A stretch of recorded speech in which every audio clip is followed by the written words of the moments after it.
with the draft being the day away, a lot of teams are going to start making moves.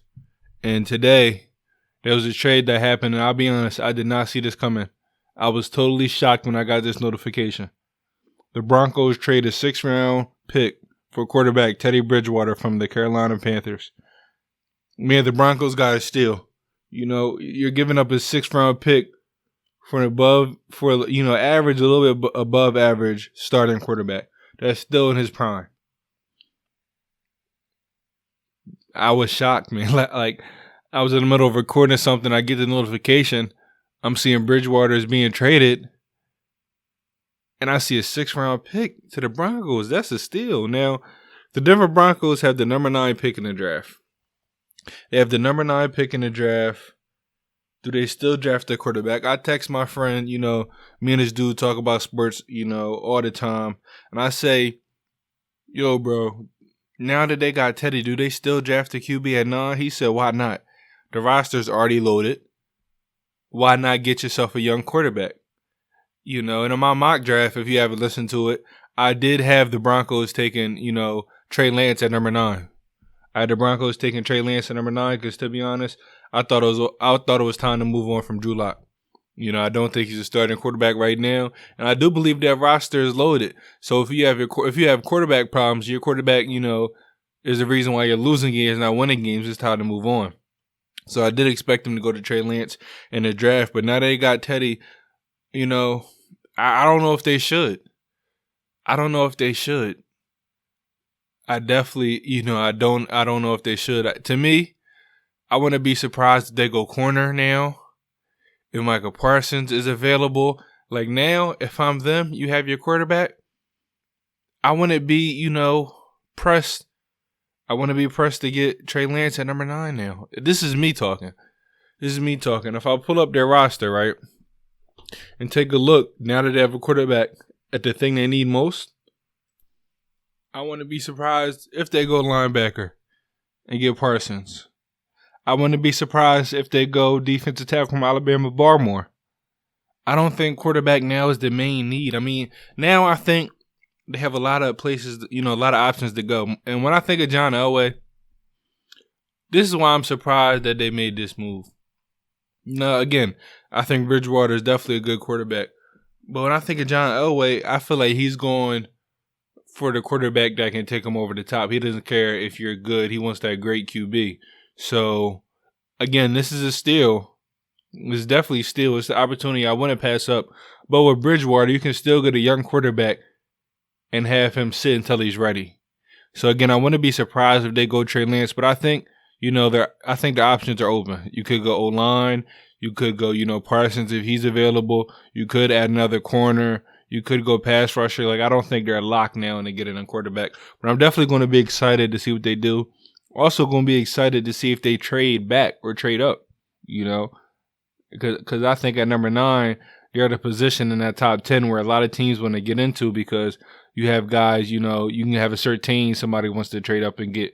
You have, Devonta Smith, Waddle, somebody wants to trade up and get. You have a lot of players in that range that teams will want to trade up and acquire. So I'm curious to see if the Broncos are going to make another trade come draft day 1. Now, let's talk about Bridgewater for a second. I know I brought him up, talked about how, I believe in him. I definitely think he's a starting quarterback, especially for a team that has a loaded roster. I mean, I don't think he's going to lose you games. I think he definitely can, have your team competitive. I just want to see how he's going to do. Because, again, I believe in him. I definitely believe in him more than I believe in Locke. In the last year, 15 touchdowns, over 3,700 yards, but he had 11 interceptions. He just has to be consistent. But when I look at this team, this is a very good team. They have weapons. They have a decent O-line. They have a running back. I do think he can have this team competitive. And if it was for injuries last year, I think even with terrible quarterback play, they still could have been, 9-7, 10-6, close to fighting for a wild card spot. I don't think they're good enough to beat the Kansas City Chiefs for the number 1 team in the division. However, I do think they're good enough to be that number 2 team in the division and good enough to make a wild card spot. So when I look at Bridgewater and his impact, I feel like, again, a guy, that's been in multiple situations, a guy that can win, a guy that knows what he's doing, a guy that has an arm, a guy that can be a leader. I think if you put him in a situation where you're not asking him to do too much, you have a great roster around him, I think he can have this team competitive. However, he still is, it's funny his name is Bridgewater. He still is a very, good bridging quarterback, as in you can go ahead, bring in a young guy, and you can have Bridgewater play for that year, and then move on. I feel like that's how, Tyrod Taylor, has been treated the past couple of years. I feel like, for me, those two are the same type of quarterbacks as then, they might not be the most special QB. They're not the most flashy QB. But I feel like if you have a great roster, I feel like they can definitely make that roster competitive. I definitely think, they're just as good, if not better, than Jimmy G. He's getting paid a ton of money just to hand off the ball. Please tell me why Bridgewater and Tyrod Taylor can't do that when I think they have a better arm and they're more mobile. So I definitely feel like Bridgewater is a hell of a QB. I do think he'll be able to succeed over there in Denver. For how long, I don't know. It really depends on what they do with that number 9 pick.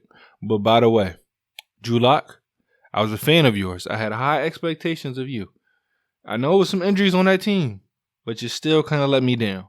So I don't know if you need to sit back, retool for a year. I like your heart, but this reminds me again when I said John Elway likes to get that, great QB. Tim Tebow was a decent QB, below decent, below average, but he got the job done. He was a fan favorite. He had heart. He had some good games, some good drives that made you want to believe. I mean, he took him to the playoffs after he had one of the worst quarterback seasons of all time, but yeah, he was still able to lead the team in the fourth quarter to game-winning drives. He was still able to beat the Steelers in the first round of the playoffs in overtime. Fans loved him. Yeah, John Elway replaced him with Peyton Manning as soon as he could. So that's what I feel. That's how I feel like, Drew Lock is being perceived as a Tim Tebow. Maybe not the talent-wise, but what he's doing for the franchise. I don't think Bridgewater is Peyton Manning, but I do think Bridgewater can have this team at least making it to the wild card spot. Now, let's talk about the Panthers. The Panthers only traded him for a 6th-round pick. I feel like they rushed it a little bit, man. I definitely feel like the Panthers could have got more for Bridgewater. Now, there's not a lot of teams, per se, that need a QB. But, man, a 6th-round pick, they gave him up for nothing. And I think they were so quick to give him up because they brought in Sam Darnold. And Sam Darnold, for me, is a very talented quarterback. He's younger. He's there for the future. So you got your future quarterback. And he's been in the league for a few years, right? So Teddy Bridgewater being that bridge quarterback right there, that doesn't make sense.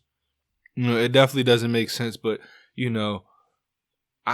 I'm just surprised they only gave up a 6th-round pick. I mean, they only got a 6th-round pick. Like I said, there's not a lot of teams that, necessarily need a quarterback.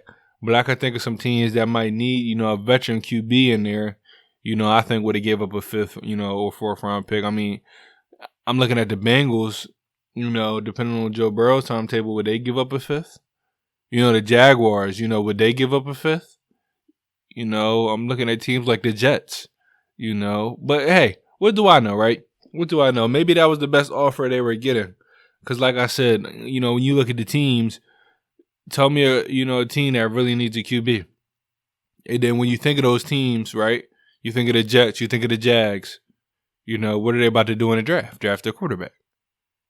So it's like, I mean, I think he's definitely better than a lot of, starting quarterbacks now, but I don't see those teams going out their way to trade for him, necessarily. Like I'm looking at the Giants, I definitely would take Bridgewater over Daniel Jones. I'm looking at Washington, I definitely feel like he can battle for that starting job. Miami, I definitely think he can do, what, Fitzpatrick did. I think he could definitely be the guy in there for the Steelers, but Big Ben retired. I definitely think he's better than all the, quarterbacks the Bears have. I think him and Goff is in the same kind of boat, But listen, at the end of the day, you got an extra pick. You can get a diamond in the rough with the draft. You have Sam Darnold. Sam Darnold is your future QB. For me, he was in a terrible situation with the Jets where, the coaching was bad, management was bad. They had no idea how to move forward and be successful. The offensive line was terrible, running back, the whole person, everything was wrong with the Jets. And the quarterback, and he looked bad. He looked bad. He got most of the blame. Like, when the whole team is doing bad, you can't afford to have, a bad game, because then you're going to get extra blame. So, you see quarterbacks who don't have a bad game, but they have a good team, so sometimes they're able to win. It doesn't look as bad, but when your team's going 2-14, everybody's looking to blame Sam Darnold. Sam Darnold, for me, is a very good quarterback. I definitely think he's just as good, if not better, than Zach Wilson, but I understand the Jets, having to move on. But I definitely think he can be that quarterback for the future. When I look at the draft, what they could do with that number 8 pick, man, I mean, they have options. They definitely have options. I do think, however, Slater, when I did my mock draft, I'm giving some, giving some things away. But when I did my mock draft, I had them going with Slater, offensive lineman from Northwestern. I definitely think, you trade for your quarterback.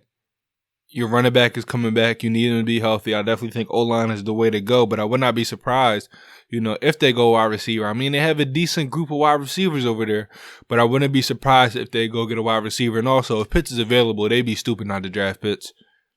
They'd be stupid not to draft Pitts at number 8. But I mean, listen, it's funny how, the Panthers at 8, the Broncos at 9. Funny how things work. But with that number 8 pick, I think the first thing should be offensive line. I think that should be the way to go. When I look at the draft, I don't know if anybody above them, would get Slater. I definitely think Sewell is going to be gone. But if Sewell is available, he's definitely the number 1 prospect. You get him. Second to Slater, I definitely think that's the way to go. But if somehow he's not on the board, or if they want to, risk it for the biscuit, I want to be mad if they go, if they get a Smith, Javonte Smith. I want to be mad if they get a Kyle Pitts. If somehow Jamar Chase falls to them, which I doubt, I want to be mad if they pick him up. I definitely think offense for them is the way to go. Not saying that their defense is great, but, I definitely think, offense is the way to go if I'm looking at the Panthers. Like I said, I mean, number 8, you have a lot of options. Who know what they're going to do? But if you haven't already, take a listen to my NFL first round mock draft. If you're listening to this on Instagram, just open up the link tree in my bio and you're going to be able to select which audio platform you want to listen to, whether that's Anchor, Google Podcasts, Apple Podcasts, Spotify. If you're listening to this on Facebook, same thing. The link is in my bio. If you're watching this on YouTube, the links will be down below. If you have any questions, feel free to message me. The Broncos, they trade for their new QB, but will they still draft another one in less than 24 hours? That question remains to be answered, but I can't wait until it's answered. The draft is here. This is the best time of the year. I love the draft, NFL, NBA, but we're talking about NFL right now. I love the NFL draft because, one, I like seeing these guys' dreams come true. But, talking about it, watching these teams, figuring out what decisions to make, watch teams, draft wrong. My Eagles. But, watching these teams make moves, be surgeons and how they, fix their team and rebuild for the next year. I love it. This is the best time of the year, and I can't wait to the draft in less than 24 hours. I have more content coming soon. You're going to see my Eagles episode out on YouTube tomorrow. I'm going to have some draft coverage, during the draft. Make sure you're tuned into my Twitter, tuned into my Facebook. I'm going to have some more, my draft opinions coming out before the draft. I'm going to release on text my mock draft. And I'm also going to have episodes after the draft, after day 1, my first round recap. Stay tuned. Make sure you follow me on all socials. Links are in my link tree. SportsW_Chris on Instagram, Twitter, Sports Talk with Chris on Facebook. My website is coming soon. It's a lot of things coming soon. Thank you all for the support, and peace out.